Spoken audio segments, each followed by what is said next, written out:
ముఖ్యమంత్రి టీడీపీ అధినేత నారా చంద్రబాబు నాయుడు అరెస్టు నేపథ్యంలో తల్లడిల్లిన పార్టీ అభిమానులు ఉమ్మడి ప్రకాశం జిల్లా వ్యాప్తంగా 12 మంది మృతి చెందారు. మృతుల కుటుంబాలకు ఆర్థిక సహాయంతో పాటుగా మనోధైర్యాన్ని నింపడానికి చంద్రబాబు సతీమణి నారా భువనేశ్వరి నిజం గెలవాలి పేరిట 3 రోజుల జిల్లాలో పర్యటించనున్నారు. ఈ రోజు సాయంత్రం పర్చూరు నియోజకవర్గంలోని చిన్న నందిపాడు గ్రామానికి చెందిన మువ్వా సింగరావు కుటుంబాన్ని పరామర్శించామన్నారు. అనంతరం ఎద్దనపుడి గ్రామానికి చెందిన నాగేశ్వరరావు కుటుంబాన్ని మరియు ఒంగోలు రూరల్ ముక్తినూతలపాడు గ్రామానికి చెందిన సూదనకుంట వెంకట్రావు కుటుంబాలను కలిసి వారికి మనోధైర్యాన్ని కల్పించి ఆర్థిక సహాయం అందజేయనున్నారు. అనంతరం 31 మరియు 1వ తేదీలలో ఉమ్మడి ప్రకాశం జిల్లాలోని మరో 9 మంది బాధిత కుటుంబాలను ఆమె పరామర్శించనున్నారు. ఈ రోజు పర్చూరు నియోజకవర్గం చిన్న నందిపాడు నుండి ఆమె పర్యటన మొదలు కానుంది. దీనికి సంబంధించిన మరింత సమాచారాన్ని మా ప్రతినిధి మేదరమిట్ల అంజయ్య అందిస్తారు.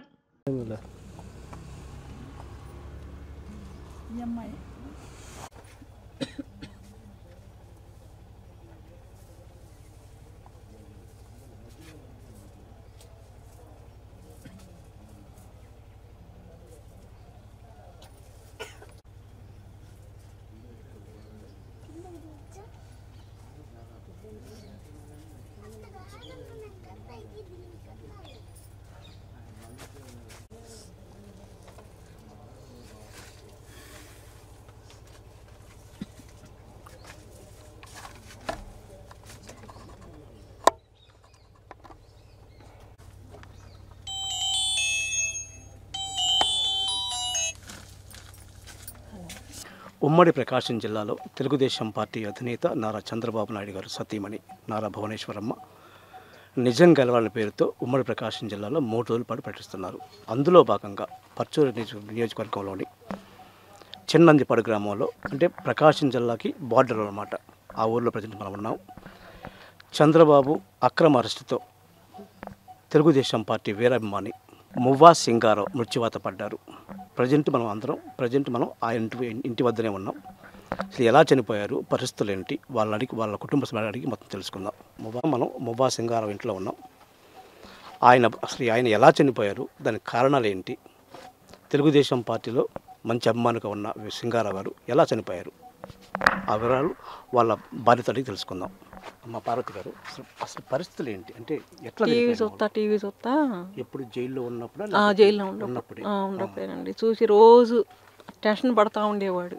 ఇక చూస్తా ఉండగానే టెన్షన్ పడి కాపర్నే చూస్తానే ఇక పడిపోయాడు. ఇప్పుడు రాత్రి పగల చనిపోయింది, ఇప్పుడు రాత్రి పగల పొగలేనండి, పొగలే పడిపోయాడు. పడిపోతే ఎంత కేకిచ్చినా పలకలేదు. ఇక చంద్రబాబు అన్న ఏళ్ళు సంవత్సరం అన్న ఎంత ప్రాణం ఇస్తాడు అసలుకి.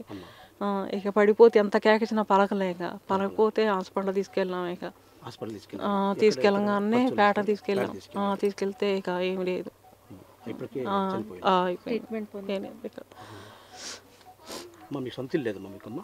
లేదండి, లేదు. ఇదే లేదు. మరి పార్టీ పరంగా ఆదుకున్నారమ్మా? ఆదుకున్నారండి, మా అబ్బాయి వాళ్ళు ఆదుకున్నారు, సర్పంచ్ గారు ఆదుకున్నారు, బాగా ఆదుకున్నారు. మీ పిల్లలంతా సుమారు ఇద్దరు అమ్మాయిలు లేరు, కుటుంబాన్ని పోషించారు, ఎవరు లేరు. ఇక మీరే కష్టంతో బతకాల్సిందే. ఏమీ లేదండి, వెనక ముందు ఏమీ లేదు, చాకరీ చేసుకొని బతకటమే. తెలుగుదేశం పార్టీ అధినేత నారా చంద్రబాబు నాయుడు గారు మిస్సెస్ సతీమణి భువనేశ్వరం వస్తున్నారు. ఆమె కూడా మీ కుటుంబాన్ని అన్ని విధాలు ఆదుకునే విధంగా మీకు సహాయం చేస్తారు. మీరు బైపాస్ పడలేదు. అమ్మ మీ పేరమ్మా? హిమబిందు. మీరు చేసేదమ్మా హౌస్ వైఫ్ అయినా లేకపోతే ఉద్యోగం చేస్తారు? ఉద్యోగం హౌస్ వైఫ్. మీ హస్బెండ్ అమ్మా? పొలం పని. అంటే నా నాన్నకి కారణం ఏంటమ్మా చనిపోవడం? చంద్రబాబు జైల్లో ఉన్న తర్వాతనే చూస్తా, రోజు టీవీ చూస్తా, చాలా ఇష్టం, చాలా ఎక్కువ ఇష్టం. ఆయన అంటే పిచ్చి. అంటే అంతమంది అలాంటిది ఏమీ లేదు, ఓన్లీ దిగులతోటే. అంతే చంద్రబాబు అవును, జైల్లో పెట్టి దిగులతోనే చనిపోయింది. మీ పేరమ్మా? కళ్యాణ్. ఏం చెప్తున్నారు గారి గురించి? నాన్నగారి నుంచి సడన్గా చనిపోయారు. చూస్తాను కళ్ళ ముందే మొత్తం బాధ అనిపించింది. మాకే బాధ అనిపిస్తుంది. చంద్రబాబు అక్రమ అరెస్టుతో చూసి తట్టుకోలేక గుండె పగిలి చనిపోయారు మువ్వా సింగారావు గారు. ఆయన కుటుంబాన్ని పరామర్శించేందుకు తెలుగుదేశం పార్టీ అధినేత నారా చంద్రబాబు నాయుడు సతీమణి ఈ గ్రామానికి రాబోతున్నారు. ఈ కుటుంబాన్ని ఆదుకోబోతున్నారు. కనీసం వీళ్ళు ఉండటానికి ఇల్లు కూడా లేదన్నమాట. చుట్టూ 4 పరదాలు పెట్టుకొని దీంట్లో ఉంటున్నారు. మగపిల్లలు లేరు పాపం, 2 ఆడపిల్లలు. రెక్కల కష్టంతో బతకాలన్నమాట. ఆ కుటుంబాన్ని ఆ దేవుడు ఆదుకోవాలని అందరూ ప్రాధాయపడుతున్నారు. ఆ కుటుంబాన్ని ఆదుకునే విధంగా తెలుగుదేశం పార్టీ అధినేత నారా చంద్రబాబు నాయుడు సతీమణి ఈ గ్రామానికి వస్తున్నారు. ఈ కుటుంబాన్ని ఆదుకునే విధంగా అన్ని విధాల ప్లాన్ చేశారు. ఇప్పటికే చూద్దాం. చివరిగా ఈ గ్రామ సర్పంచి మొవ్వ వెంకట శివరావు గారితో మాట్లాడే ప్రయత్నం చేద్దాం. అసలు ఏం జరిగింది ఈ గ్రామంలో, అంటే చనిపోవడానికి కారణాలు ఏంటి, ఆ చనిపోయిన కుటుంబానికి ఏమన్నా అండగా ఉన్నారా, సర్పంచ్ కావచ్చు, ఈ కాన్స్టిట్యున్సీ ఎమ్మెల్యే కావచ్చు, వాళ్ళ మాటలు మనం విందాం. ఈ సింగారం అనే అతను తెలుగుదేశానికి వీరాభిమాని. ఇతను వంటలు చేస్తూ ఉండేవాడు. హైదరాబాద్ కానీ ఇట్లా వెళ్ళి వంటలు చేస్తూ ఉండేవాడు. ఈ చంద్రబాబు నాయుడు అరెస్ట్ అయిన తర్వాత వంటలు కూడా మానేసి ఇక అదే మన ఎత్తో టీవీ చూస్తా అట్లా ఉండేవాడు. వంటలకు కూడా వెళ్ళలేదు. అంతకుముందు ఎట్లా చుట్టూరు ఎక్కడన్నా కానీ హైదరాబాద్ కానీ ఎక్కడైనా కానీ వంటలు చేసేవాడు. అవి 40 రోజులు 35 రోజులకు ఎప్పుడో ఇదయ్యాడు. 35 రోజుల్లో ఎక్కడ వంటకు కూడా వెళ్ళకుండా ఇంట్లోనే ఉండేవాడు. పని కూడా పెద్దగా వెళ్ళేవాడు కాదు. ఈ మనాయాతో ఇదైపోయాడు. తెలుగుదేశం అంటే మామూలుగా బాగా ఇష్టం. కాకపోతే సన్నగా ఇదైపోయాడు. ఆ కుటుంబాన్ని నారా భువనేశ్వర్ గారు ఆదుకోవటం అనేది గొప్ప విషయం. అంటే అసలు ఏమీ లేని కుటుంబాలన్నమాట ఇవి. అందువలన అవి ఇచ్చేది చేదోడువాడుగా మా ఎమ్మెల్యే ఏలూరు సాంబశివరావు గారు ఆ ఊళ్ళో గ్రామస్తులు కానీ ఏదైనా కానీ ఆర్థిక సహాయం చేసి ఏదో ఒక ఇచ్చేసి కొంత ఏదో కుటుంబాన్ని నిలబెట్టడానికి భువనేశ్వరం గారు మంచి ప్రయత్నం చేశారు. సార్, పార్టీ పరంగా కావచ్చు, మీ పరంగా కావచ్చు, ఎమ్మెల్యే పరంగా కావచ్చు, ఏమైనా ఆర్థిక సాయం అందించారు ఈ కుటుంబానికి? ఏమన్నా కుటుంబానికి చేదోడు వాడోడుగా ఉంటున్నాం.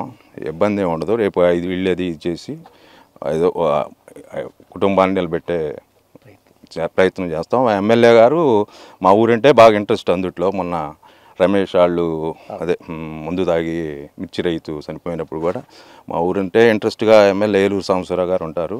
ఇబ్బంది ఏం లేదు. అన్నీ ఆర్థిక సహాయం అనేది చేయటం ఇబ్బంది ఏమి ఉండదు. అన్నీ చూస్తాడు బాగానే. కాకపోతే భువనేశ్వరం గారు ఈ ఆలోచన తీసుకోవడం అనేది ఇలాంటి కుటుంబాలకు చాలా ఉపయోగకరం. లబ్ధి చేకూరటం అనేది చాలా ఉపయోగకరం.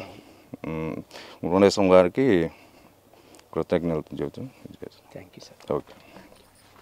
చూశారుగా, ఇది పరిస్థితి కుటుంబాలది. అన్ని విధాలా అందరూ ఆదుకునే విధంగా ముందుకు వస్తున్నారు. సర్పంచ్ నుంచి ఎమ్మెల్యే దాకా. చివరికి పార్టీ అధినేత భార్య కూడా ముందుకు వస్తుంది. నిజం గలవాళ్ళ పేరుతో. ఇది చాలా శుభ్రమాట. ఎందుకంటే పోయిన మనిషి ఎలాగో తిరిగిరాడు. కనీసం ఆ కుటుంబానికి ఆర్థిక సహాయం చేసి పెద్ద మనిషిగా ఒక తల్లిగా నారా భువనేశ్వరం వచ్చి ఆదుకోవడం అనేది హ్యాట్సాప్. రవితేజతో Anchaiah, i9 media.